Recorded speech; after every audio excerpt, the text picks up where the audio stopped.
Mais cedo nós falávamos da declaração hoje, o pronunciamento do presidente Bolsonaro na abertura da Assembleia da ONU. Ele citou a questão ambiental e disse nessa Assembleia que o Brasil é vítima de uma brutal campanha de desinformação sobre a Amazônia e o Pantanal. O presidente também afirmou que a floresta amazônica não pega fogo no interior, só nas bordas, porque é úmida.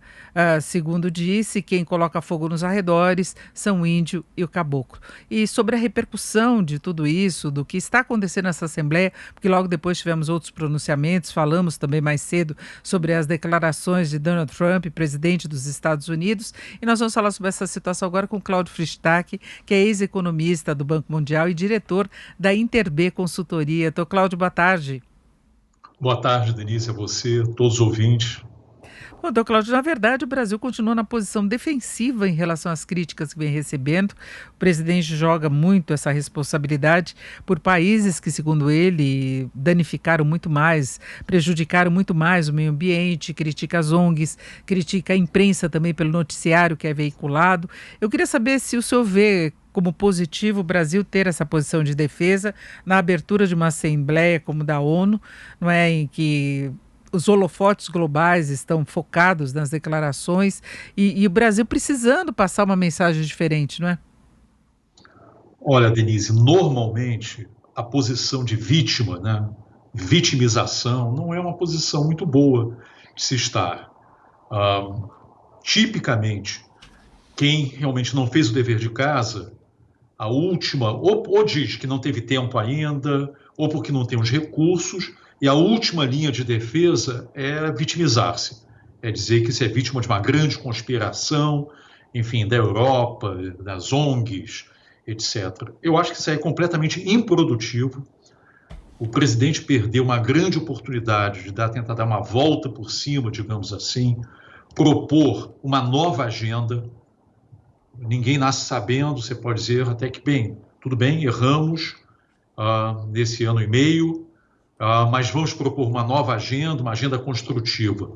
Certamente, o que o presidente vem falando, e falou hoje, infelizmente, e que os seus assessores sêniores do Planalto vêm repetindo, que essa história da vítima, da conspiração, das ONGs, dos interesses econômicos, isso daí realmente não pega, quer dizer, não cola mais, como a gente diz, né? Enfim, o resultado é que, do ponto de vista do nosso país, isso não é um bom resultado. Quer dizer, nós estamos, na verdade, já há algum tempo, dando um tiro no nosso pé. A situação está se agravando, não apenas em questão do desmatamento, dos índices de desmatamento, incêndios, isso e aquilo.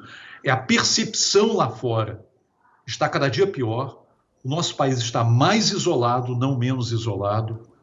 Nós não estamos em boa companhia nesse processo. São poucos países que nos apoiam, muito poucos na realidade. Os Estados Unidos têm uma posição, não é exatamente de apoio, uma posição um pouco ambígua, e caso o presidente Trump não seja reeleito e venha como futuro presidente dos Estados Unidos, o Biden, eu acho que a nossa situação vai ficar ainda muito mais difícil.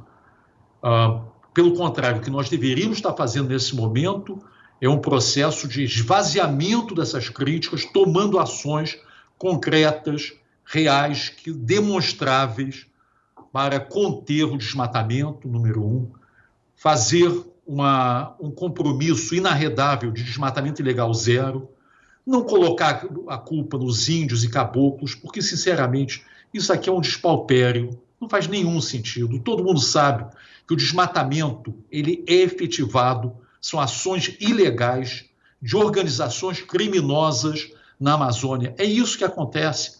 Enfim, essas organizações criminosas são capitalizadas, elas têm apoio de entes estatais, certas organizações não são ONGs, elas têm apoio de certos governos municipais, têm apoio de agentes estatais, enfim, isso tem que ser combatido.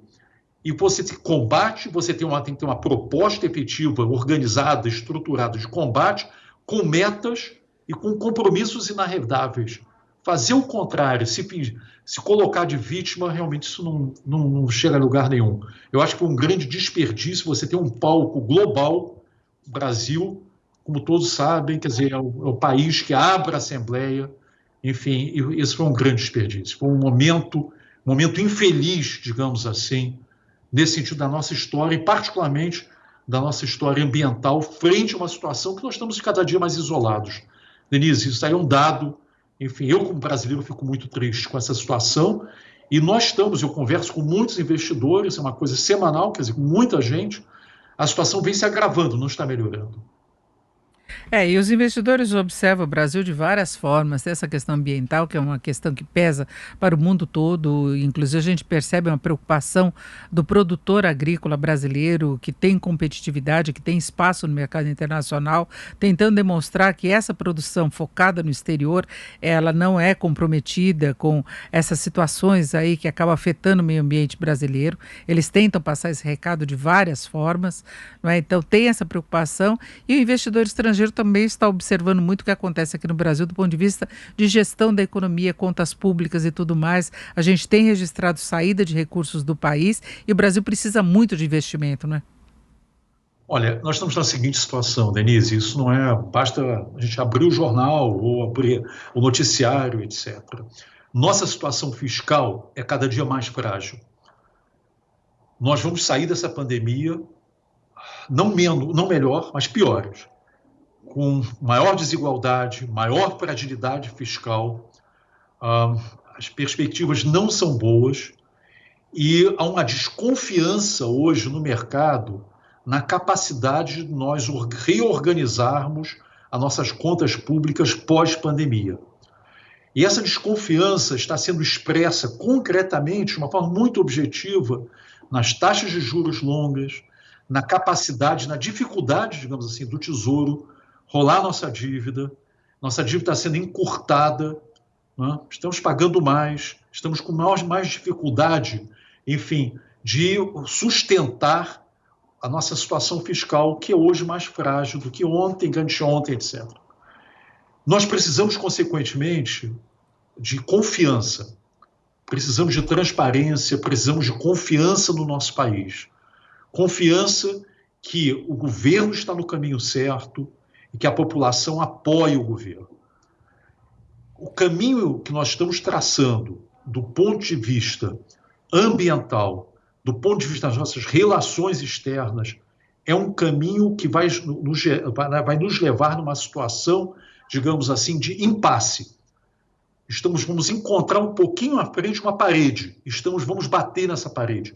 Nós, na verdade, já estamos começando a chacoalhar e tentar ver como é que nós sairíamos dessa situação e não estamos conseguindo.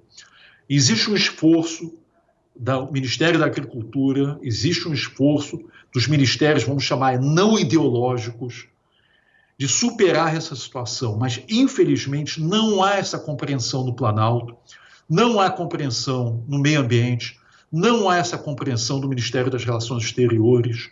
São ministérios que são profundamente ideologizados hoje e, infelizmente, isso representa um tiro no pé.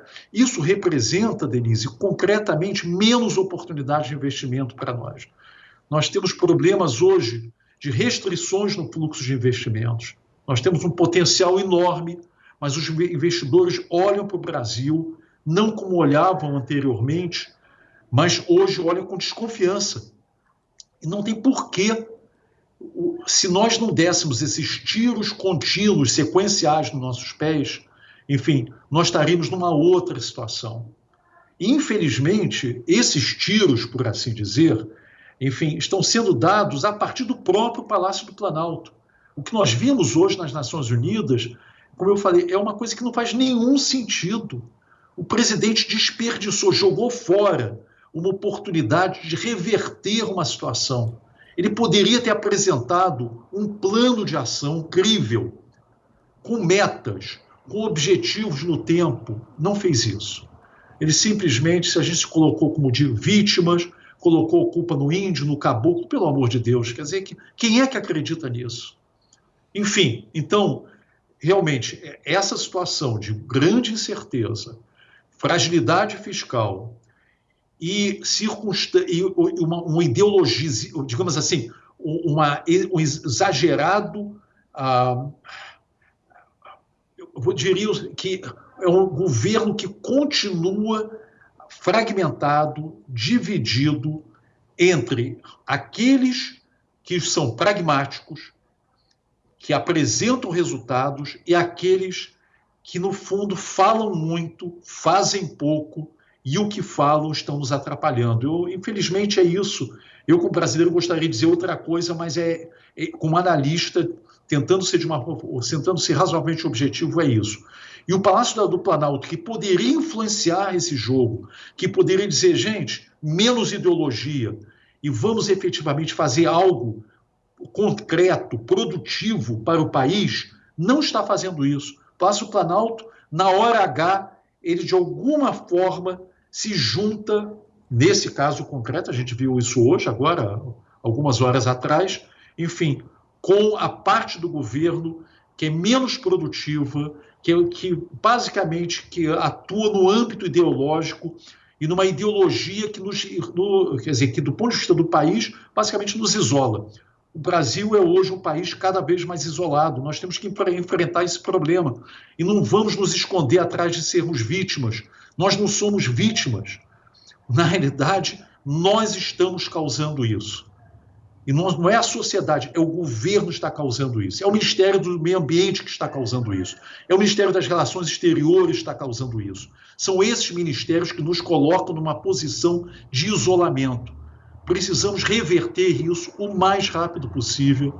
Eu, como brasileiro, espero que haja essa compreensão, enfim, em algum momento próximo, né? Ouvimos Cláudio Fristach, que é ex-economista do Banco Mundial e diretor da Interb Consultoria. Doutor Cláudio, muito obrigada, uma boa tarde. Obrigado, Denise, e grato a todos os ouvintes, então, também.